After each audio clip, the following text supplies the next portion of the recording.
ያስቀመጡት ሐሳብ ነው ይሄን ስልት ለምን ተከተላችሁ ብሎ መውቀስ ተገቢ አይደለም ይሄ ስልት ግን ያዋጣል ወይ አዋጣም አላዋጣም ደግሞ እሱን ራሱ አሟጣችሁ ተጠቅማችኋል እየተጠቀማችሁስ ነው ወይስ ዝም ብላችሁ እሱንም ከመጠቀማችን በፊት መጠንቀቅ አለብን እጅግ ውስብስብ ስለሆነ አገር ትፈርሳለች ስለዚህ እንደገና ማሰብ አለብን ምናምን ይያልን ማስፈራራት ነው ያዛችሁት ይሄንን ነው ወይ የሚል ሲሪየስ ጥያቄ ለነሱ ሊጠየቅ ይገባል ለነዳውድም ለነሱም የሰላማዊ መንገድ መርጣችኋል መልካም ያዋጣል ካላችሁ እየሰራችሁበት ነው ወይ ብቻ ነው ሊባል የሚችለው በእኔ እምነት እኔ የሰላማዊ ትግል ያስፈልጋል ብዬ አምናለሁ ኢንፋክት ያለ ሰላማዊ ትግል በመሳሪያ ትግል ብቻ ወደ ሙሉ ስኬት እንገባለን የሚል እምነት የለኝም ለምንድን ነው ይሄንን የምልበት ምክንያት አንደኛ የምንታገለው ትግል የራስን እድል በራስ የማስወሰን ትግል ኮሌክቲቭ ኤጀንሲን የማስመለስ ትግል ነው ካልክ በጦር የታጠቀው ብቻ ሳይሆን ሲቪል ሶሳይቲውም ጭምር የማድረግ አቅሙን ካሁኑ መለማመድ አለበት የመሞገት አቅሙን ያሳያል ያን ደግሞ በሰላማዊ ሰልፍ በአቤቱታ በየተአቅቦ መንገዶች የገበያ የሥራ ማቆም አድማ የአንዳንድ የአገልግሎት ፍሰቶችን የማቋረጥ አድማ እንደዚህ አይነት ነገር በማድረግ ማአት የሰላማዊ መንገድ ትግሎች አሉ ስልቶች አሉ እነሱን መጠቀም አሁኑኑ መጀመር አንደኛ የሚወለደውም አገር እንኳን ቢሆን አንደኛ የራሱን የወል የማድረግ አቅሙን የሚያጎለብተው በዚህ አካሄድ ነው ሁለተኛ ህዝብን ነው ልናበቃ ያለ ነው እንጂ ድርጅትን አይደለም የሚወለደውም አገር ዲሞክራሲያዊነትን የሚማረው አሁን ነው ሶስተኛ ያለንበት አገር የሰፋሪ ቅኝ ግዛት አገር ነው ቅኝ ገዢው ሜትሮፖሊስ ቁጭ ያለ አይደለም አንተ መሬት ላይ ነው ያለው ቤተ መንግስቱ አንተ መሬት ላይ ነው ያለው ይሄንን በከላይ በጥይት መተህ መሪውን ልትገልጥ ይችላል ስርዓቱን ግን እንደ ስርዓት አስተሳሰቡን ግን መቀየር በሲቪል አክሽን ነው የምታደርገው እሱ ረጅም ጊዜ በሚፈጅ አክሽን ነው ስለዚህ ሲቪል ሶሳይቲውን ዲስሎጅ ማድረግ አያስፈልግም ልክ ሚሊተሪውን ዲስአርም ማድረግ እንደማያስፈልገው እንዲሁ በሐሳብም ደግሞ ህዝቡ እንዲትጥቁ እንዲፈታ ማድረግ አይገባንም የሚል እምነት ስላለኝ በጣም ኢንዲስፔንሰብል ነው መተጋገዝ አለባቸው ብዬ ስለማመን በእኔ እምነት ልክ የትጥቅ ትግሉ እየተፋፋመ ምክንያቱም አንደኛ ኢምፓየር ነው ሁለተኛ ለዲሞክራሲ ምንም የማሰላሰል መብት የሚፈጥር አገር አይደለም በራሱም በውስጡ ለራሱ ለዲሞክራሲ አገዛዝ የተመቸ አይደለም ለኛ አይደለም ለራሱ ለኢትዮ አማራ ሊቃን ለአማራ ክልል ዲሞክራሲ ማዋለድ አይችሉም በነገራችን ላይ የዲሞክራሲ ፕሮጀክት የለች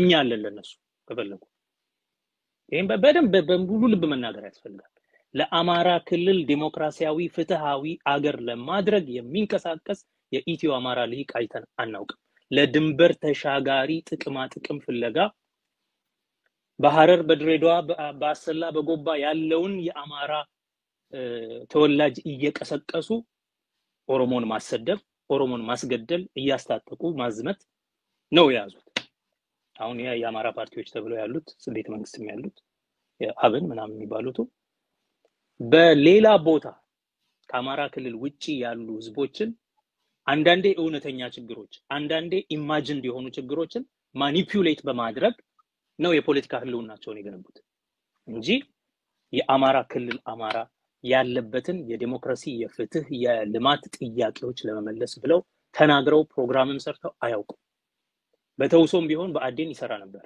አሁን በአዴን ራሷን ቀይራለች ስለዚህ ልክ እንደ ኦህዴድ ፓርቲ ያልሆነ የጥቅም ተጋሪዎች ስብስብ እንደሆነው በአዴንም እንደዛው ለአማራ ህዝብ የዲሞክራሲ ሐሳብ እንኳን ዝግጁ አይደሉም ለማመንጨት ስለዚህ ለዛ ህዝብ የሚመጥን ዲሞክራሲያዊ አስተዳደር ለመመስረት ፍላጎት ኖራቸው አትኩሮት ኖራቸው አያውቅም የሚያሳዝነው ነገር ይሄ ነው እዛ ውስጥ ያለ ልዩነት በኃይል ማጥፋት መደምሰስ ጎረቤት በኃይል መደምሰስ ይሄው ነው በቃ የነሱ ፕሮጀክት ለዛ ለኢትዮጵያ ምንም መፍትሄ የላችሁም ባለቤትነት ምናምን ይያላችሁ የደረጃ ምደባ የዜግነት ምደባችሁን አቁሙ ሀገሪቷ ትበተናለች የሚለውን ጭንቀት ደግሞ አትበተንም ከተበተነች የምትበተኑት እናንተ ናችሁ እኔ ነኝ ባለቤት የሚለው ይሄ አማራ ኤሊት አንግዛይቲ የሚባለውን ነገር እንድንጋራችሁ ከፈለጋችሁ እስቲ መለስ እስቲ ልቀቁት ነገሩ የእናንተ ብቻ አይደለም ሀገሩ እኛም ይመለከታል it's so ironic that እነሱ እንደዚህ ማንም አይመለከተውም እኛንን ምን ወስነው በሚሉ ሰዓት ጀዋር መሐመድ ጀዋር መሐመድ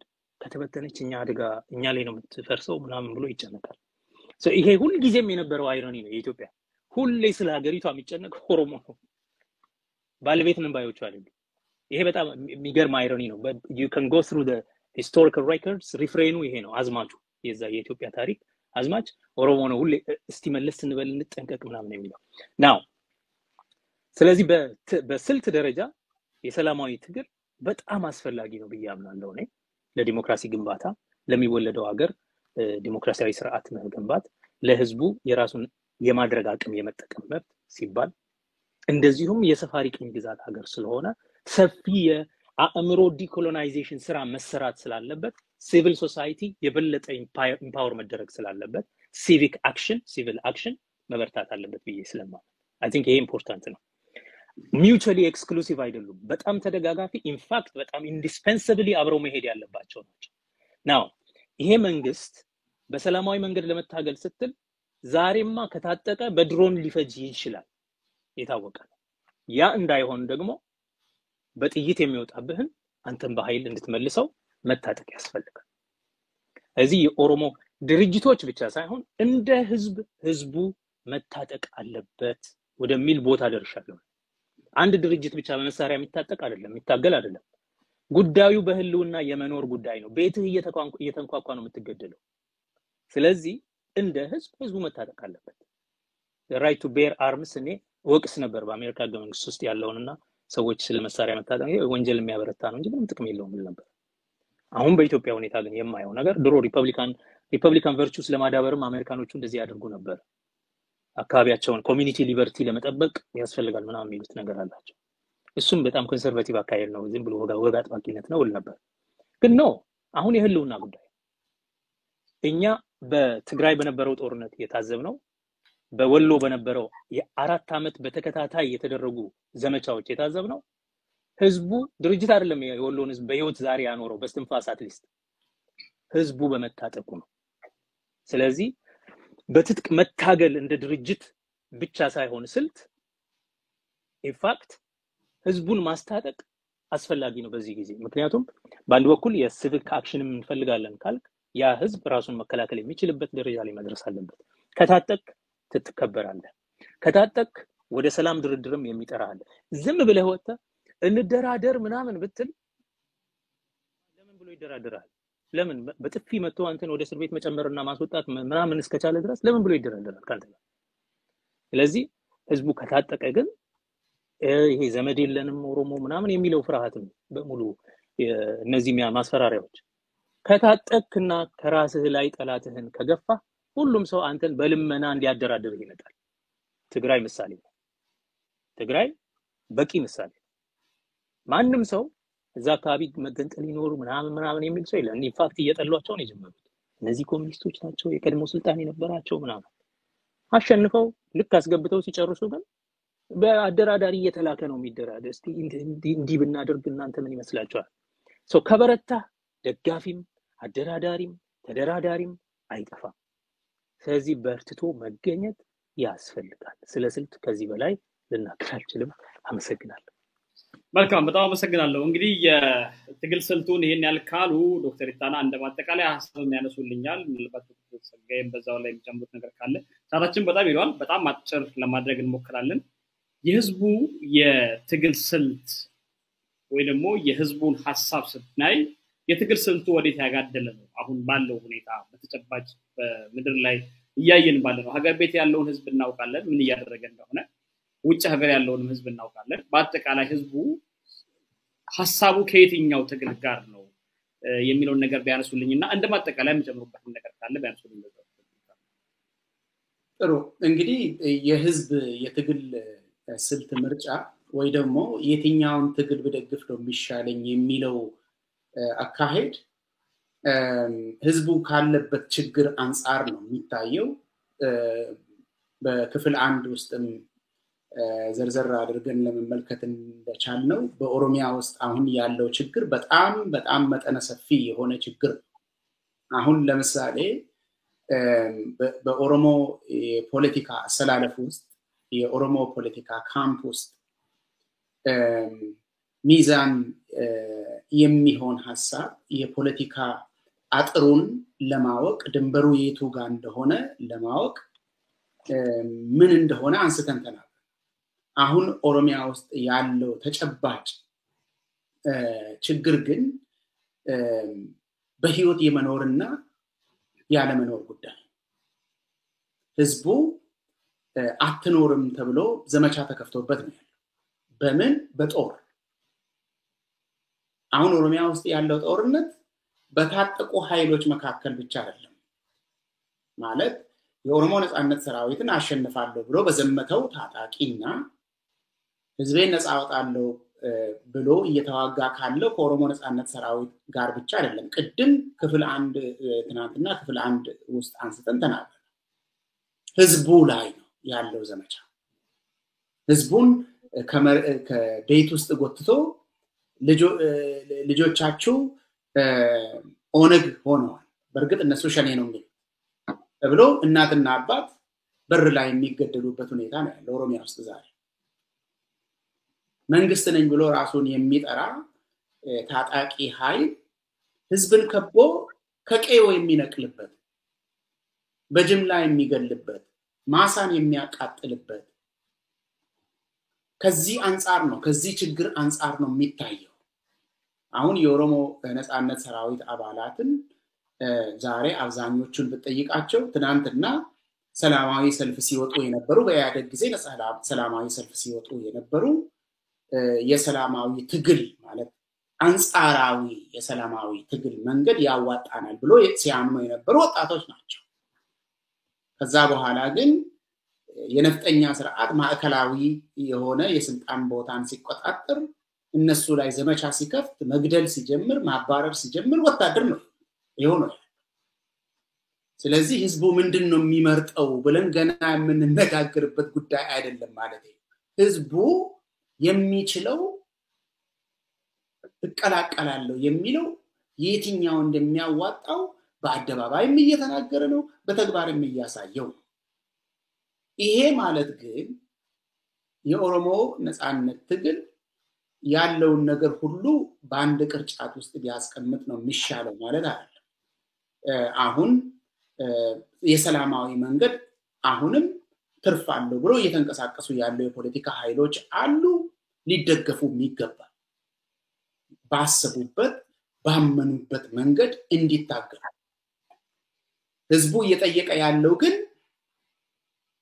በዚህ ሰዓት አሁን ባለንበት ሁኔታ ከክፍል 1 ጀምረን እየዘረዘርን ባለው የህዝብ ችግር ሁኔታ ውስጥ ያለው ነባራዊ የፖለቲካ የኢኮኖሚ የደህንነት ችግር ውስጥ ዛሬ ሰላማዊ ትግል ነው ብላችሁ የምትጠሩት የትግል ስልት ምንድነው? አንድ በአንድ እስኪ ዘርዝራችሁ አብራሩልንና ምሩን የሚል ነው እንጂ በዚህ ውስጥ አንሳተፍም የሚል አይደለም።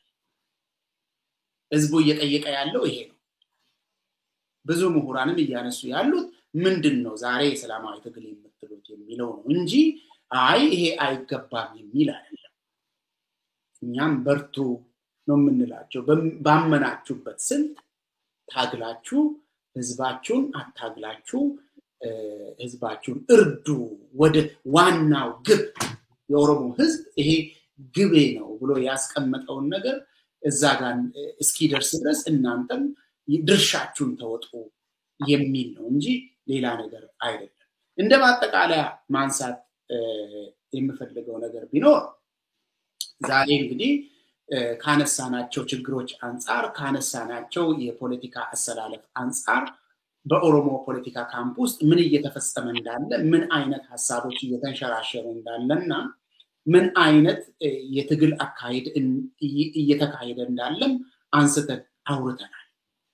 ከዚህ ሁሉ ነገር የሚወጡ ጥቂት ሐሳቦች አሉ። አንደኛው የኦሮሞ ህዝብ በሰላማዊ መንገድም እታገላለሁ የሚለው ሰላማዊ ትግልን ደግፋለሁ የሚለው አይ ሰላማዊ ትግል አዋጣም ጠመንጃ አንስቼ ነው መገጥመው የሚለው ኢትዮጵያ ዱለቲ ህምበርባን ይያለ ያረጀችውን ኢትዮጵያ እኛ አንፈልግም። ምንድነው ያቺ ያረጀች ኢትዮጵያ? ቅድም ተናግረናል።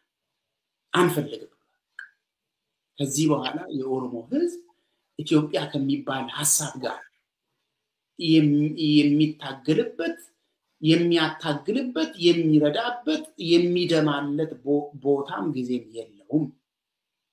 ሁለተኛ ህዝቡ አሁን ወደ ራሴ ብመለስ ይሻለኛል፣ እኔ የራሴን ጉዳይ መጀመሪያ ለፈጽምና ከዛ በኋላ በጋራ ያለን ነገር ካለ እንነጋገራለን ያለው ሙሉ ምክንያት ስላለ ይሄንን ለረጅም ሰዓት ስለተነጋገርን እዛ ገብቼ የምናገርበት ምክንያት የለም።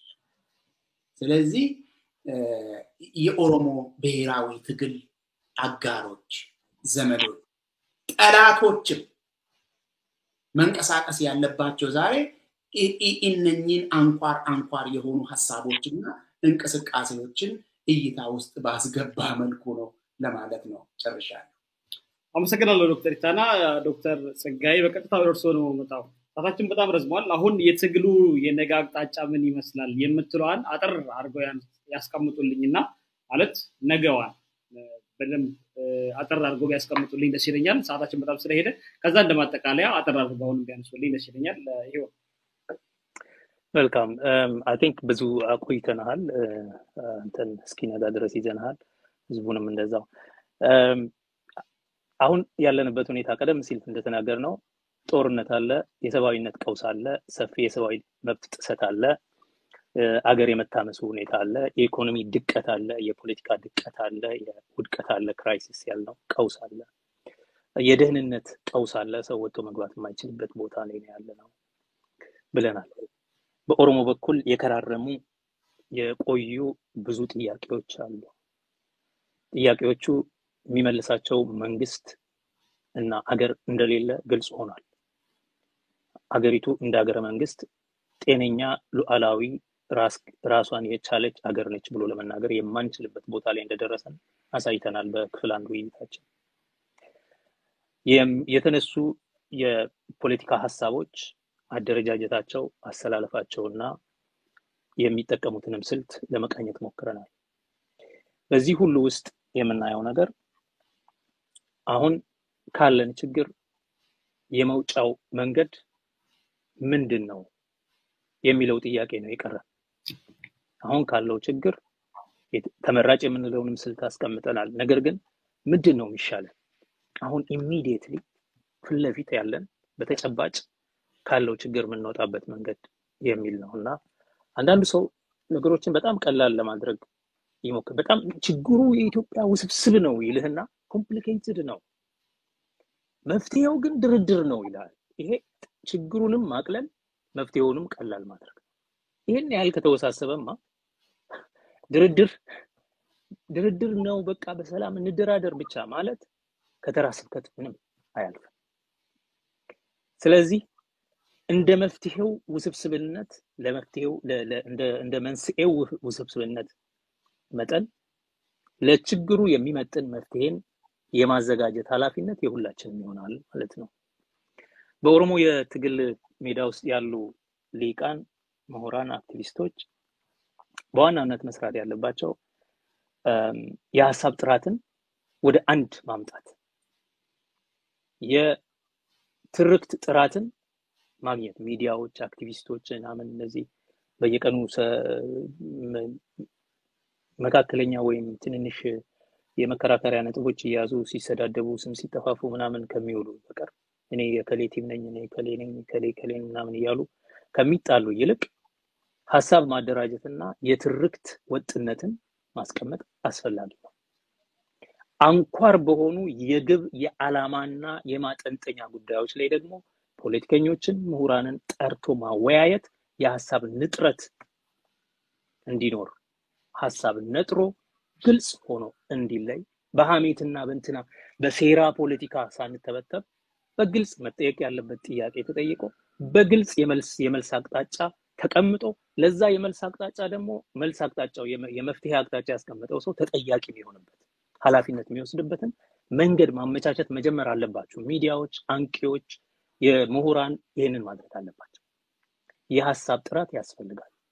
የትግል ሜዳው የሐሳብ ጥራት ጉድለት አለበት። መንታ ልብነት ከጭቆናና ከቅኝ ግዛት ውስጥ ከመቆየት የሚመጣ ከነገሮቹ ሁኔታ ዲቃላነት ሁኔታ ቀደም የጠቀስኩት አይነት የሪቻርድ ዶሜል ግጥም ጋር ያያያነሳው ከዛ የሚመነጭ መንታ ልብነት እሱ አንድ ራስ ምታት ነው። ግን ከዚህ ያለፈ መንታ ምላስነትም አለ። ካዋጣ ወደዚህ ካላዋጣ ወደዛ የሚል አይነት እሱ አይነት ነገር ይጎዳል። አሁን ባለንበት ሁኔታ መንታ ምላስነት ይጎዳል። ህዝቡን ወዴት እንደሚወስደው ህዝቡ በግልጽ አሁን እየጠየቀ ነው። በቃ አንድ ነው መፍትሄያችን እያለ ነው። እንደው ያም በጣም ኦቨር ሲምፕሊፋይ ማድረግ እንዳይሆን ስጋት አለኝ።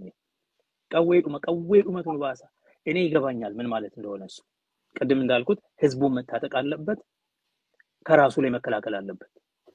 ድርጅቶችም የትጥቅ ትግል የሚያደርጉትም በጣም በተደራጀና በበረታ አኳኋን ክልላቸው ላይ አገራቸው ላይ ህዝባቸውን የመታደግ ስራ መስራት አለባቸው። ኦቨርራይት ይዙ መከላከል አለባቸው። አለ አባት የሆነ ህዝብ አባት የሌለው ህዝብ ይመስለኛል ብሎ ነበር ኮሎኔል ገመቹ አያና አንድ ጊዜ። አይ ቲንክ ገመቹ መገርሳም እንደዚህ አይነት ንግግር ባለቤት የሌለው ህዝብ ስለሆነ ማንንም እንደፈለገ የፈለገውን የሚያደርግበት የፈለገ ሰው ገብቶ የፈለገውን አስሮ የፈለገውን ገሎ የፈለገውን ዘርፎ የሚሄድበት ሀገር እኮ ነው። ስለዚህ የሚከላከልለት ሰራዊት አለው። ያ ሰራዊት በብርታት መስራት አለበት። ከዛ አልፎ በትጥቅም በሎጂስቲክስም በአቅም በቴክኖሎጂም በሁሉም ነገር ደግሞ የበረታ እንዲሆን በአደረጃጀትም በሚቆጣጠራቸው አካባቢዎች ያስተዳደር መዋቅርን መዘርጋት የሚያስችል አደረጃጀት እንዲችል ቦታ እንዲደርስ የተቆጣጠራቸውን አካባቢዎች ለመልሶ ጥቃት እንዳይጋለጡ የማድረግ አደረጃጀት እስኪኖረው ድረስ ማገዝ በትጋት ከአብሮት መቆም ያስፈልጋል። አብዛኛው ህዝብ ገብቶታል ሰላማዊ የትግል ስልት ብዙ ማለት እንዳይደለ በትጥቅ ካልታጀበ። አብዛኛው እንደውም ሲምፕሊፋይ አድርጎት ትጥቅ ብቻ ነው መንገድ ወደሚል ሄዷል። እረዳለሁ ምን ያለ እንደሆነ። ነገር ግን የትጥቅ ትግል ለማስኬድ ስትወስን የሚጠይቀው ወጪና ካንተ የሚጠይቀው ግዴታ በጣም ሰፊ ነው። ለምሳሌ አንድ መንግስት ወደ ጦርነት ሲሄድ ኢትዮጵያ መንግስት ከያንዳንዱ ቢሮክራት ሲቪል ሰርቨንት የአንድ ወር ደሞዝ አስቆርጦ በተለያየ በአይነት ደግሞ ብዙ አይነት ግዴታዎችን ህዝብ ላይ ጥሎ በግም በሬም ፍየልም ምግብም ምንም ሰብስቦ የሀገሪቱን በጀት ሙሉ በሙሉ የአንድ አመት በጀት የጦር በጀት አድርጎ ከሌሎች ሀገሮች በውሰትና በብድር መሳሪያ ገዝቶ ነው እየተዋጋው ያለው። የኦሮሞ ነጻነት ሰራዊት ስለሆነ እየተዋጋ ያለው ዛሬ በልቶ ለሚያድረው እንኳን በስንት ልመና በስንት ኡኡታ ከግለሰቦች የተዋጣች ገንዘብ ነው። ከግለሰቦች ከስደተኛ ግለሰቦች የተዋጣች ገንዘብ ነው። በዚህ አይነት ይሄ ነው የሚያዋጣን ካለ የኦሮሞ ህዝብ በርግጥ ነጃዋር ፊት ቆሞ የተናገረውን ነገር የሚያምንበት ከሆነ እንግዲያው በሚያዋጣ ደረጃ ለህዝቡ በሰባዊ እርዳታም በትጥቅም በሎጂስቲክስም በስንቅም በመሳሪያም በቴክኖሎጂም በእውቀትም የበለጸገ መከላከያ እንዲኖረው ራሱን አደራጅቶ በስርዓት አድርጎለት ቀጣይነት ባለው መንገድ መታገል መጀመር አለበት። ምክንያቱም የትጥቅ ትግል ከሰላማዊ ትግል የበለጠ ዋጋ ያስከፍላል። መንግስታት ሙሉ በጀታቸውን መድበው ቋሚ መደበኛ ሰራዊት ኖሯቸው የማይወጡትን ጦርነት ነው የተያዝነው። ስለዚህ የትጥቅ ትግል ስትል ልክ በተናገርክበት በዛው መጠን ብዙ ኃላፊነትም ይጭንብናል። ሁላችንም በተለይ እንደዚህ አይነቱን ነገር የምናደፋፍር ሰዎች ከባድ ነው ስራው። ስለዚህ በከባድ መንገድ መደራጀት አለብን። በሰላማዊ መንገድ የምንል ሰዎች አንደኛ የሰላማዊ ስልቶችን ማስላት ያስፈልጋል። ስለት እንዲኖራቸው የሚነክሱ የሚቆነጥጡ እንዲሆኑ ማድረግ ያስፈልጋል። ዝም ብሎ በተወቃሹ መንግስት ፍላጎት ላይ ብቻ የሚወሰን ሳይሆን ሊቆነጥጠው ይገባል። አንኮምፎርታብል ሊያደርገው ይገባል። ህዝብ አንገቨርነብል እንዲሆን ሊያደርግ ይገባል። ስለዚህ አዲስ መንገዶችን ማሰብ መጀመር አለብን። ስል የሆኑ መንገዶችን ማሰብ መጀመር አለብን።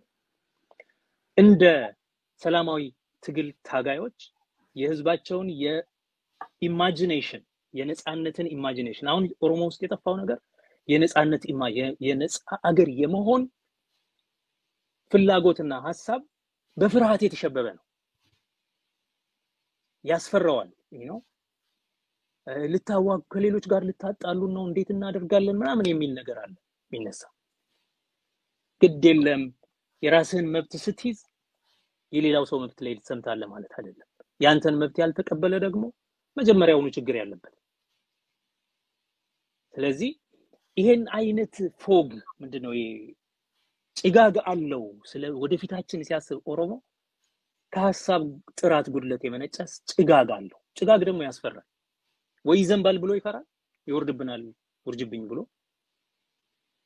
ወይ ደግሞ አይታወቅም ብዙ ነገር አጥርተህ እንዳታይ ያደርጋል ይሄን ፍርሃት ስላለው ይሄንን የአስተሳሰብ ጥራት በሰላማዊ ስልት የሚሄዱ ሰዎች በተለይ ህዝብ ጋር አእምሮውን የማጎልበትና በአእምሮው በደንብ የታጠቀ ህዝብ ሆኖ ነገም ለሚመጣው የራስን ድል በራስ የመወሰን ሁኔታ ብቁ ኢንፎርምድ የሆነ ሲቲዝን የማምረቻው ጊዜ አሁን ለምሳሌ ብዙ ሰው የደቡብ አፍሪካ ለውጥ እንዴት ነው የተሳካው ምናምን ይላል የደቡብ አፍሪካ ለውጥ የተሳካው በትግል ነው ማአት አለ በሰብአዊ መብት ትንተና ውስጥ ራሱ ቲዮሪ ሁሉ አለ the struggle approach to human rights የሚባል ለምንድን ነው ሲባል የትግሉ ዘመን ኃይለኛ ሲቪል ሶሳይቲ ፈጥሯል ለውጡን ማራመድ የሚችል የፖለቲካ ኃይል አቅም የማህበረሰባዊ አቅም ፈጥሯል ስለዚህ የሱ የግድ ስለሆነ ህዝቡን በደንብ የማንቃት ሐሳቡን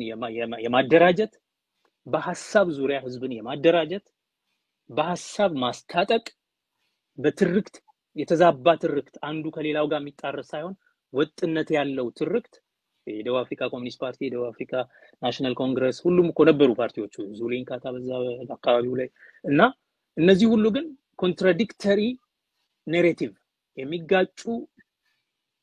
የሚጋጩ ትርክቶችን ስለ ነጻነት አያለቁ ወጥነት ያለው ትርክት ነበራቸው ስለዚህ ወጥነት ያለው አስተሳሰብ ጥራት ወጥነት ያለው ትርክት በስትራቴጂ በመናምን ልትለያይ ትችላለህ ግን በያስኮው ስትራቴጂ ግን ስኬታማ እንድትሆን ህዝብህን መገንባት አለበት የሚል የማጠቃለያ ሐሳብ መሰንዘር እፈልጋለሁ አሁን ግን ምንድነው የምናደርገው በተፈጥሮ በፍጥነት የተቃጣበ ፍለፊት እየፈጀን ያለ እሳት አለ እየለበለበን ያለ ትናንት ዛሬ አሁን እዚህ ከመግባታችን በፊት ምን ሰማው ነገር አሰቃቂ ግድያ የሰላማዊ ሰዎች ግድያ የጅምላ ጭፍጨፋ ምናምን ነው ስለዚህ በአስቸኳይ የትኛውም የፖለቲካ ኃይል ቢሆን ይሄንን የጦርነት አዋጅ ማስቀልበስ የሚችል ጫና ማሳደር አለበት በሰላማዊ መንገድ የሚለውም በትጥቅ ትግል የሚሄደው ስለዚህ አሁን የጦርነት በላ አለብን እሱን ማስቆም አለብን የሰባዊነት ቀውስ አለ ለተቸገሩ ሰዎች መድረስ አለብን በተለይ በውጭ ሀገር ያለው የኦሮሞ ህዝብ ብዙ ነገር ሳይደክም ባጭር በትንሽ መንገድ ትንሽ ብቻ አዋጥቶ ብዙ ለውጥ ማድረስን ስለሚችል ካሁኑ መልክ ባለው መንገድ በተደራጀ አቋም ስርዓት ባለው ተጠያቂነት ባለው መንገድ ገንዘቡን ለሰባዊነት አደጋ ለተጋለጡ ሰዎች እርዳታ ማድረግ አለበት በየቀኑ ሞት ይዘክራል ግን እነዛ ቤተሰብ የሞተባቸው ሰዎች ልጆቻቸው ሜዳ ነው የሚቀሩት በየቀኑ መፈናቀል እናወራለን የተፈናቀሉ ሰዎች የትጥቅ ትግል ትላለ የትጥቅ ትግል ሲወጣ የወጣ ሰው ጦርነት ስላለ ይሞታል ይገደላል ይቆስላል ይሸሻል ይፈናቀላል ንብረቱ ይቃጠላል ይወድማል ስለዚህ ለነዚህ ሁሉ የሰባዊነት ቀውሱ ላይ ተገቢውን አሻራ በማሳረፍ ማስቆም አትሊስት የተወሰነ ያህል ለህዝባችን አለኝታ መሆን አስፈላጊ ነው ይሄ ላይ ቢሰራበት ጥሩ ነው ብያምናለሁ በሶስተኛ ደረጃ በዓለም አቀፍ ያሉ የኦሮሞ ሊቃን ምሁራን አድቮኬቶች አንቂዎች እነዚህ አይ ቲንክ ትግሉን ትንሽ የዲፕሎማሲውን ስራ በጣም የደከሙበት ይመስለኛል በሚዲያም በዲፕሎማሲም ልክ በቃ ነጃር ከስር ቤት ተፈቱ በቃ የዲፕሎማሲ ትግል በቃ የማለት አይነት አዝማሚያ ይታያል ስለዚህ በዚህ ረገድም በስፋት መንቀሳቀስ አለብን እንደ ማህበረሰብ ብዬ አምናለሁኝ እነዚህ አስቸኳይ አንገብጋቢ የምንላቸው ነገሮች ናቸው በዋናነት ግን ወደፊትም አሁንም ማሰብና መረሳት የሌለበት ነገር ሁላችንም የትኛውንም ስልት እንጠቀም የትኛውን ከግባችን አንፃር ህዝባችንን ቅድሚያ ሰጥተነው በዋናነት ህዝባችን ነው የምንለውን ህዝብ ቅድሚያ ሰጥተነው የሱን ምኞት ናፍቆት አስፒሬሽኖቹን ላይ ያተኮረ የትግል እንቅስቃሴ ማድረግ ነው የሚገባን። በስልት ላይ የተመረኮዘ መለዋወጥ፣ ዝም ብሎ ኃይለ ቃል መለዋወጥ፣ መሰዳደብ፣ ስም መጠፋፋት ምናምኑ ምንም ትርጉም የለውም። በዚህኛውም ስልት ሄድን በዛኛው ስልት ግባችን ጋር እስካልደረስን ድረስ ሁላችንም እዚሁ የተሰዳደብን ግን ያው ተረግጠን እንኖራለን። ስለዚህ ከዛ አልፈን ወደ ግባችን እናተኩር የሚል ነው መልእክቴ። አመሰግናለሁ። በጣም አመሰግናለሁ ዶክተር ጸጋዬ። እንግዲህ በሁለት ክፍል ያቀርብንላችሁ ፕሮግራም ይሄን ይመስል ነበር። ወዳጅ ተመልካቾቻችን ዶክተር ጸጋዬ አራርሳና ዶክተር ኢታና ሀብቴ አብረውኝ ነበሩ። እንግዲህ ዶክተር ጸጋዬ ለጊዜው አመሰግናለሁ። ዶክተር ኢታና በአጋጣሚ ኢንተርኔት ይመስለኛል በመሃል ወጥቷል። ሐሳባቸውን ተከትሎ ነበረ ድጋሚ ለማለት እንጥራለሁ። ይሄ ነው። በጣም አመሰግናለሁ በመቼስ እኔም አመሰግናለሁ። አክብርልኝ። ውድ አድማጭ ተመልካቾቻችን በዛሬው ውይይታችን ሁለት ክፍል ያለው ፕሮግራም ነው የሰራነው። በሐሳብ ጥራት የኦሮሞ ትግል ካምፕ ውስጥ እነማን አሉ፣ የትግል ካምፕስ አጥሩ ምን ይመስላል፣ እዛ ውስጥስ ያሉት እነማን ናቸው፣ የሐሳብ ጥራት ምን ይመስላል፣ የትግል ስልቶችስ ምን ናቸው፣ ህዝቡስ የሚፈልገው ነገር ምንድነው የሚሉ በጣም ሰፋፊ ጉዳዮችን አንስተናል። የኢትዮጵያን ጉዳይ በተመለከተ በመጀመሪያው ክፍል ሰፋፊ ጉዳዮችን አንስተናል። ኢትዮጵያ ኢምፓየር ናት፣ ኢምፓየር አይገነባም ወይ ደግሞ ዲሞክራት አይሆንም፣ መጠገንም አንፈልግም የሚለው የኦሮሞ ህዝብ ጥያቄ ምን ማለቱ ነው የሚለው ነገር በሰፊው ዳሰናል። አብራችሁን ስለቆያችሁ በድጋሚ ከልብ አመሰግናለሁ።